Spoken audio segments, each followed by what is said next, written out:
You make a lot. How much money do you make on YouTube, like, per month? Uh, so usually it's varying, obviously, as you're aware, and Yeah, Q1 this year is obviously like always downer.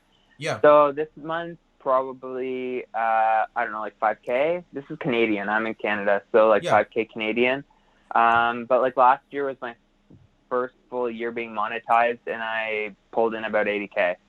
$80,000. Now, So do you? honestly, that's like exactly equivalent to how much I make at my job. And I'm like an accountant, CPA, like, so, it's kind of funny because, again, like, I think it's probably one of the reasons why I kind of gravitate towards your content, and Yeah, you as a personality is like, we're kind of cut from the same cloth, having done like a similar degree and stuff like that. yeah, And it's funny too, because I see a lot of people online, like, there's a lot of ex accountants, ex financial analysts, other stuff like yeah, this, because I think at a certain point they do the math in their own head, being like, oh, this is not exactly like the best avenue for me to take if I want to make money, and then also there's the whole like enjoyment factor of things. But yeah. yeah, no, where I was going with that point though is like, you put in like 7-8 years of post secondary to get to a certain degree, and then it's like in 1 year or a couple of years you're making the same amount of money, Yeah. just in a different way, right? So as you were saying, like, it truly speaks to the power of the internet, and kind of you get those quick, or not quick wins, but you are able to amass quite a bit of money once you get the momentum behind you. As you're saying, Yeah. like 20, 30, $40,000 a month is Yeah. equivalent in 2 months to what you would make in a Into an full accounting year. job. So Yeah. yeah, so I guess like Are you still active right now as an accountant?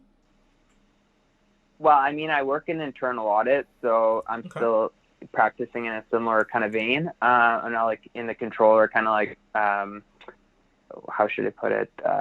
Financial statement, like kind of Yeah. preparation, stuff like that. Not The that reason field, the but reason I'm anyways. asking that, right, is because basically, if you can make 5K from like your YouTube degree, I mean you could YouTube, not a YouTube degree, but YouTube, right, and also, for Yeah. example, like 4 or 5K from like your whole job, the answer is you have a very unique opportunity, right?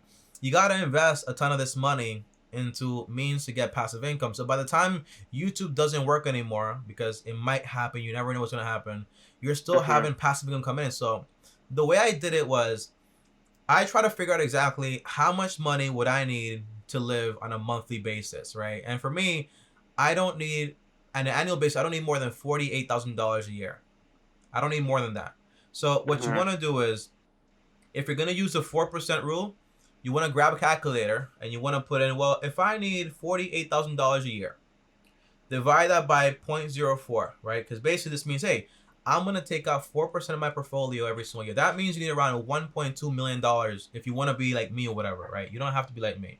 But the answer is, once I know I want to get to this goal, I can work on this over the next 3 to 4 or 5 years, get to this goal, and be good to go. However, if you live in Canada and you're making so much money, what would I do personally? Well, if I make all this money, I would have an emergency fund, right? 3 to 6 months in case anything happens. B, I would make sure I have no debt whatsoever. That way, I don't have any of my money escaping me. C, I would focus on buying a house using the 33% rule. And I would try to pay it off on a 15-year mortgage, but pay it off in like 7 to 10 years as fast as possible. Now, this means you basically lowered your expenses to a point where you can basically survive working at McDonald's, because all you have to worry about, I don't know about Canada, but in America, it's all about just taxes and insurance and maintenance. That's all for a house is paid off, okay? So if all you have to pay for is just that, your house is paid off, you own it. That means, well, you have food, you have your car, you have like the little insurance and all this stuff, but that's it. Your expenses are going to be super low. So whether YouTube works out, your job fires you, or you just want to quit, you're gonna have enough money coming in where you're just gonna be just fine. Does that make sense?